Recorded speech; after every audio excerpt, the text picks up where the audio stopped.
welcome back to my channel. It's me again, Melvie Gumanid, back with another video. Yeah.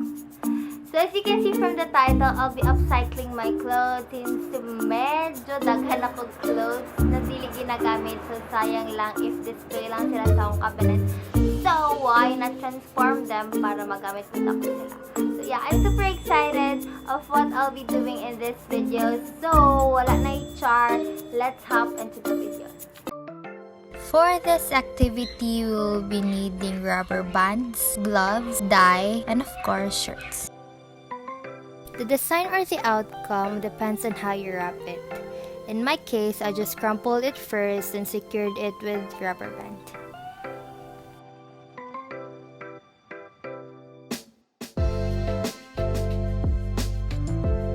When you're done, rinse it. Then sprinkle it with dye. Flip it and repeat.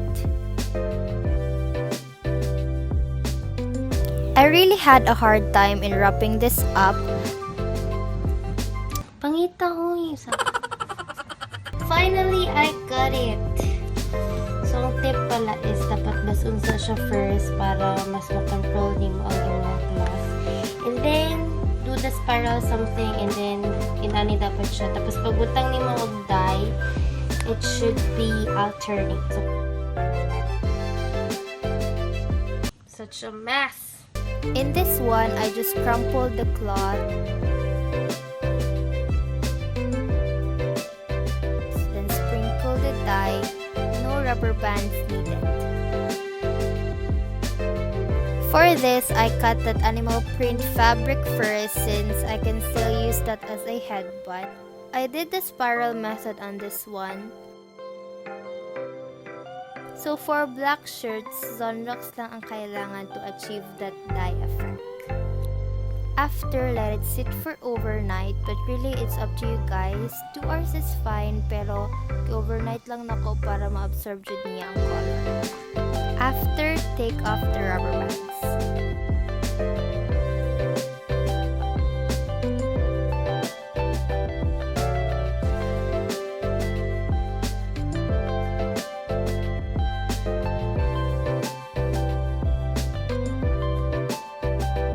So kagahapon lang nako ni sila giday and gilabhan ni sila. So we have black, pink, violet, blue, and this orange is not mine, it is ate, so dili natin siya hilabtan. By the way, this is not final yet. Himuon pa na ko ni sila mga crop tops, sleeveless, and kaning pink, sayang lang kay namansyahan siya sa sa side. So, cutie unta ang kagawsan sa pagka-dye, but yeah, umot lang kung matanggal pa ba ni siya.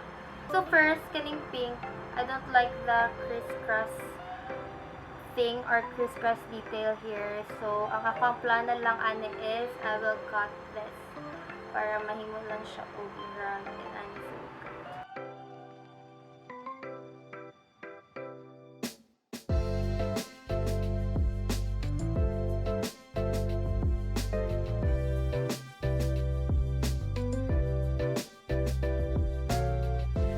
So for this one, I really love how it turned out. Dagan lang kaayo glass ko ang kailangan or rubber bands.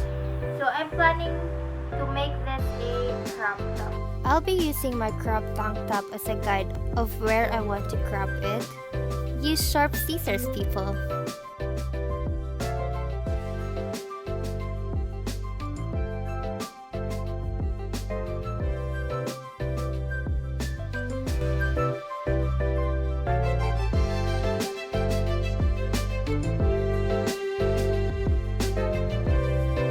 I was really expecting na gwapo ang kagawsan ani pero I don't like the result of it. In this one, wala na ko siya gi-measure, gikat lang na ko siya diretsyo, so ang kagawsan nubo kaayo siya to the point na makita na akong bra. So guys, wag tularan si Melvie, measure it first before cutting it.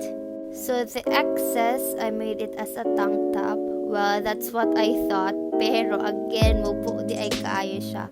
Mura siya sports bra, but still, it's cute though. I don't like the form of this shirt, so I've decided to make it as a tank top. Same goes with the violet one.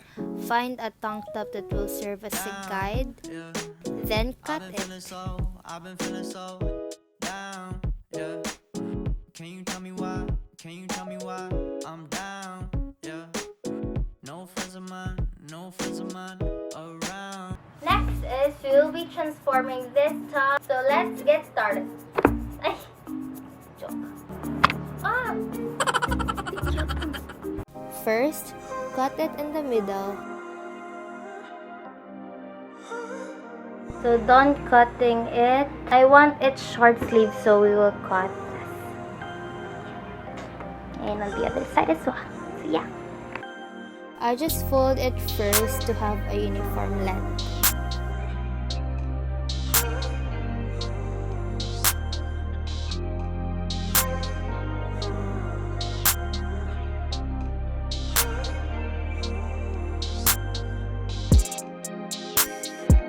We'll be using the excess fabric from the sleeve for our tie. We need two, so we need to cut 2 strips from that. I'll be sewing this side and this side as well para di klaro ang katag. So I'm done. So buto na natin siya sa Place the 2 strips and sew it.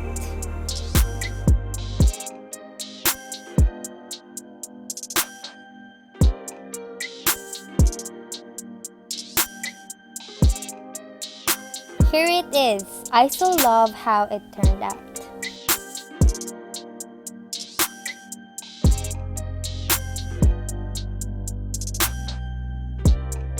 This is the next day, by the way, kay I've realized that it is a magtahi. So if you have sewing machine, then it's much better if you will be using that instead of just hand sewing. We will be upcycling the pink long sleeve, so we will be needing white thread in the middle, scissors, buttons, and cloth that we will be upcycling. So yeah, let's start. First, I use this crop dye top as my reference, then cut it. Draw a line in the middle to know where to cut it. And it should look like this. I'll be stitching these sides para di klaro na pangit pagka-cut.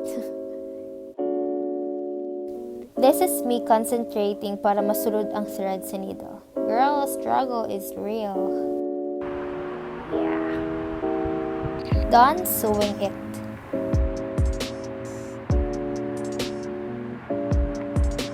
I'm going to make a hole in here for the buttons.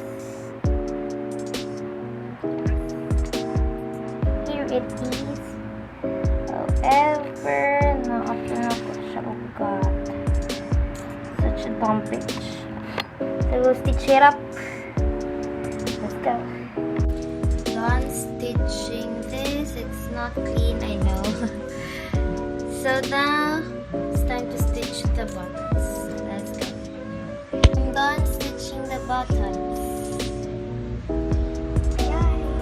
I will make use of the excess fabric of the long sleeve. So we will make this as our chip. First, it is obvious that ako kasya for me. So, pagkami na to siya, kuan na to siya diri pa. And on the other side as well. And then we will stitch this and then try natin isukat after. So, let's go.